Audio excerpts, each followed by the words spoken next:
Praise the Lord. जय मसीह की। परमेश्वर के धन्यवाद करता हूँ कि जिस परमेश्वर ने जीवित उठाया है।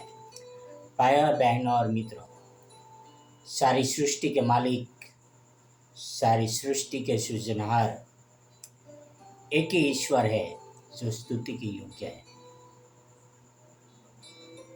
सारी सृष्टि उसके शब्दों का वर्णन करती है। सारी सृष्टि परमेश्वर के हस्तकला का वर्णन करती है। वही परमेश्वर है जो स्तुति के योग्य है। इसलिए पवित्र शास्त्र में लेखक ने लिखा है। आओ हम पढ़ते हैं कि क्या लिखा है लेखक ने, उसके बारे में हम जानकारी लेते हैं कि किस तरह से लेखक कहते हैं। भजन संहिता 113 में 3, साम्स 113 वर्ष 3, यहाँ पर लिखा है, उद्यासल से लेकर अस्ताचल तक यहोवा का नाम स्तुति की योग्य है। उद्यासल से लेके अस्ताचल तक सूर्य उदय होता है, वहाँ से लेके अस्त होता है। भाई और बहनों और मित्रों, किसी ने यह अंतर को किसी ने नहीं नापा। वह महान परमेश्वर जो सारी सृष्टि के मालिक है, उद्याचल से लेके अस्ताचल तक वह स्तुति के योग्य है और कोई नहीं है।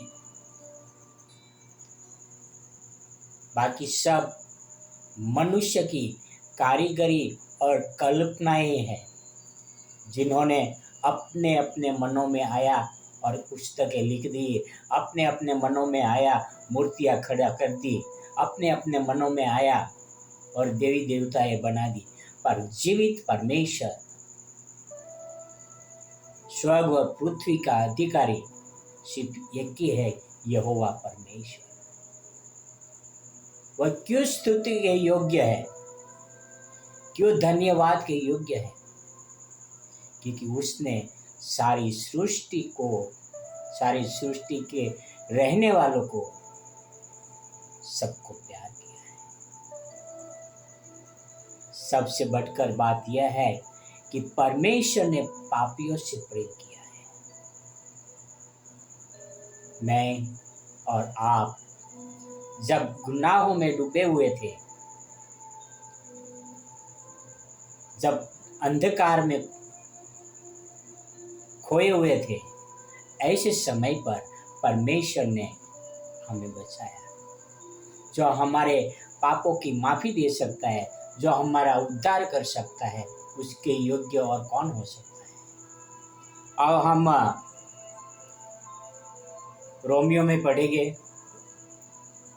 8 में 31 और 32, रोमन 8 वर्ष 81, रोमियो 8 वर्ष 31 एंड 32। यहाँ पर लिखा है, तो हम इन बातों के विषय में क्या कहें? यदि परमेश्वर हमारी ओर है तो हमारा विरोधी कौन हो सकता है? जिसने अपने निज पुत्र को भी न रख छोड़ा, परंतु उसे हम सब के लिए दे दिया, वह उसके साथ हमें और सब कुछ क्यों न देगा? भाई और बहनों और मित्रों, वचन 32 में कहते हैं कि परमेश्वर ने अपने निज पुत्र को हमारे लिए दे दिया। अभी वो परमेश्वर जो अपने पुत्र को हमारे लिए दे सकते हैं, हमारे पापों के लिए बलिदान कर सकते हैं, वो परमेश्वर हमें और क्यों न देगा? तो उस परमेश्वर की स्तुति हम क्यों न करें?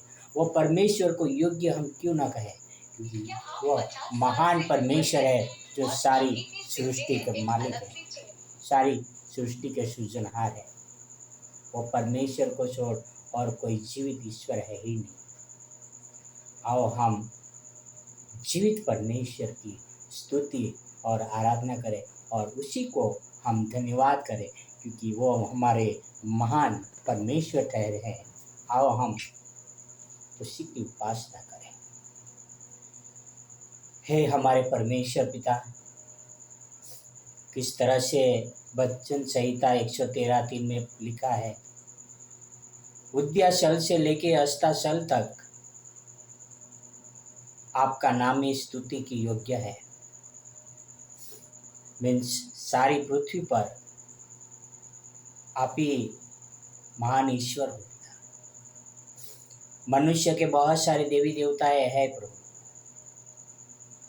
जो मनुष्य ने अपनी कारीगरी और कल्पनाएं से बनाया हुआ है, पर परमेश्वर आपको कौन बना सकता है?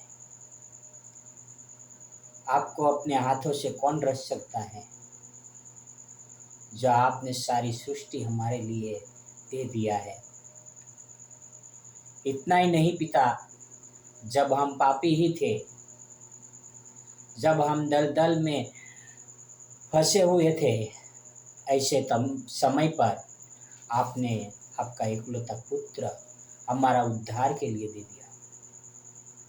तो हम क्यों न कहे कि योग्य केवल तू ही पिता, स्तुति के योग्य केवल तू ही पिता, महिमा के योग्य केवल तू ही पिता,